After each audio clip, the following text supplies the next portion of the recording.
state your name and date of birth. Armando Jr. Hernandez, 06/28/1999. And counsel. Philip Beatty, on behalf of Mr. Hernandez, he is present, he is in custody. We're asking that you appoint the law office of public defender.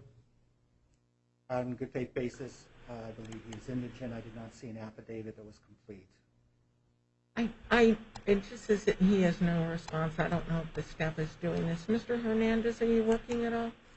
Working, yes, I am. Okay. Did you discuss his finances at all? I didn't discuss it with him. He works in construction. Where a case of this magnitude, I think it would be hard-pressed for anybody to be able to afford defense under these charges. And you're with the public defender? Law office of the public defender. Okay. Yes. I will appoint the Maricopa County public defender on this matter. And then counsel for the state. Good morning, Your Honor. Ed Leiter on behalf of the state. Okay. Sir, you're here on a Superior Court new case alleging 3 counts. Can you hear me enough through this? Okay. If you can't, please let me know, okay? 3 counts of aggravated assault with a deadly weapon. 3 counts of aggravated assault with serious physical injuries. Those all are class 3 felonies. 1 count of criminal damage, class 5 felony. 1 count of recklessly damaging the property of a utility, class 5 felony. 5 counts of discharging a firearm in the city limits, class 6 felonies, and 1 count of disorderly conduct with a weapon, class 6 felony. Counsel, did you have anything you wanted to say in terms of the probable cause finding? I do not, Your Honor. Okay. Counsel for the state, I did have questions on the serious physical injury. I know that at least in terms of the information I received on Form 4, there was 1 in critical condition. Can you supplement any information about the serious physical injury as to the 3 counts of those that are alleged? Your Honor, what I can tell you is that the victim who is in critical condition received a gunshot wound to the chest that caused significant blood loss, such that they, at least as of approximately 5 or 6 hours ago, they were not yet able to perform surgery because of that blood loss that continued. Hospital was very concerned because of this the inability to stop the bleeding. One of the other victims of the gunshot got shot in the leg and has a shattered tibia as well as fibia. And per the hospital, there was concern that at least potentially there could be a loss of a limb, and specifically the leg, as sort of a worst case scenario. And then one of the other victims was also shot in the leg and had broken ribs. Okay. That's the extent of the information I have, Your Honor, specific to the medical situation. Okay, those were the questions I had as to those charges. I did find probable cause on the other, and then with that additional information, the court does find probable cause. As I said earlier, we are going to appoint the Maricopa County Public Defender. And then, counsel, what would you like to tell me anything about release conditions? Your Honor, I would point out that Mr. Hernandez has absolutely, to the best that I've been able to research and to the short order, no juvenile or any adult criminal history. This is his first contact with the legal system. He has significant ties to the entire Phoenix area, so he doesn't pose a flight risk. He was living with his dad and brother. I can't confirm whether he can go back there yet because I've just met with him, but we do know that he had a stable housing situation. He was working in construction. He may even be able to go back there. He's also got some other family members that are in the area that I'm going to attempt to contact. So he is, we believe that given the fact that he has no previous history, he should be allowed to return to the community and live in a situation where he has his stable family. Okay, counsel for the state. Your Honor, Mr. Hernandez, in his interview, expressed the desire and to commit mass casualties. He specifically was hoping to shoot at least 10 people. This was not a gun accidentally going off. This was Mr. Hernandez had the purpose of taking out his expressed anger at society, the feeling that he has been bullied, the feeling that women don't want him. He is a self-professed incel, which means he's involuntary or claims he's involuntarily celibate, and was deeply angered by this. In his interview specifically said that he was targeting couples.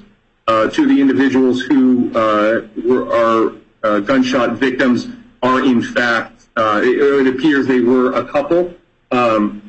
He wanted these people to feel the pain that he feels on a daily basis. He suffers from extreme anger. He described, and he was very open about the fact that he has a dark side, and his dark side was coming out.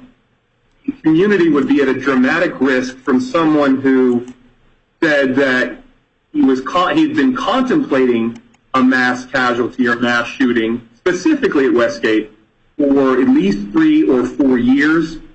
He indicated that he was very angry yesterday, had told the family that he was going to go to the gym. In fact, then tried to go to Panda Express to get some dinner, was not able to get it for some reason. This angered him even more. He then drove to Westgate. Again, with an AR-15 and 3 30-round magazines in the back. He wasn't sure exactly what he was going to do there, but he made some calls to try and talk to some friends. They didn't respond. He grew even more angry. Then he said, I'm going to go to the movies. And the fact that the movie was not showing because of the pandemic, this sort of set him over the edge, as he said last night, and he proceeded to then live stream aspects of what he called himself the Westgate shooter. This presented such a dramatic threat to the community, Your Honor, that the state would be asking for a substantial bond. Before I give that, just a little more information for Your Honor. Okay, let's just address the bond at this point. Yes, Your Honor. The state would be asking for $1 million cash bond. He has a dramatic inability to control any of his motions. I think it's important for Your Honor's consideration that he was not shy during the live streaming, which incidentally he had sent to a girl that he was interested in. He sent the live streaming of him shooting, bragging about it. When he shot at least a couple of the individuals, he said to one of them after he shot them, "Do you want fries with that?" And then one of the other individuals who he shot, Your Honor, I'm going to have to object. He's introducing evidence, none of which has been provided to me. I'd ask that you strike most of what Mr. Leiter has said. All I have is the Form 4, and he is able to now, he's presenting evidence that we haven't had an opportunity to review. Yes. So at this point, I think his argument needs to be limited to what's in the Form 4. Well, I think he can expand more than the Form 4, as the court did need additional information for probable cause. But Mr. Leiter, can you, as to the conditions that the court needs to look at in terms of his ties to the community, danger to community, is there anything else that you'd like to tell the court?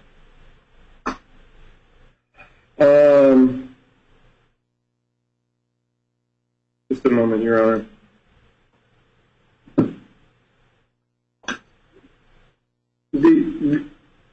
Mr. Hernandez and this is clear in the Form 4, had such a deep-seated anger that the only way that he could express that anger was to take it out on as many citizens who were just minding their business at Westgate as possible. He stated, as the Form 4 states, that he had 90 rounds that he intended to use, but for the gun jamming, those would have been used, and as opposed to one person in critical condition and 2 other gunshot victims, we would have been looking at many more and very likely several individuals dead. There isn't a scenario where the community would be safe with the defendant out of custody. Thank you, Your Honor. Okay, and I'm going to let you respond, sir. Yes, Your Honor, and limited to the Form 4, if this court is inclined to impose a bond, $1 million is utterly ridiculous. I handle cases in various units within in our capital unit, and this is as well as our regular homicides in our sex cases. This is utterly ridiculous amount of bond that they're suggesting for a first-time offender. It needs to be taken into consideration the situation, as I mentioned earlier. We'd ask that if you do set a bond, you'd set it something that the family, if they put up the house, something along those lines, so they have some skin in the game, that they will be looking out and watching over him if he were to be on release, so that there is a substantial penalty if he were to reoffend or do anything while he's in the community, which seems unlikely. So a bond should be set that's commensurate with something that the family can post, rather than set it at $1 million, which is effectively setting no bond. It's essentially making him non-bailable, in which case we need to have an evidentiary hearing to determine whether or not that he poses the future dangerousness, and that there are no other terms of release that would likely be effective. Okay, and counsel, I think my staff had indicated that you wanted to know what the recommendations were from pretrial services. Is that correct? That's correct. I'd asked to see what ever was presented to you, but they were... No, I can... This is all new for all of us, so I'm not pointing anything. Yeah, I can tell you that with these charges, it takes him out of it, but the failure to appear score is between 1 and 6. He came up as a 1. New criminal activity score is a 1 to 6. He came up as a 2. But the final recommendation, because of the deadly weapon, is a max recommendation. Okay? Just so you know that is what I see from here. And I am going to do a $1 million cash bond. Your next court appearance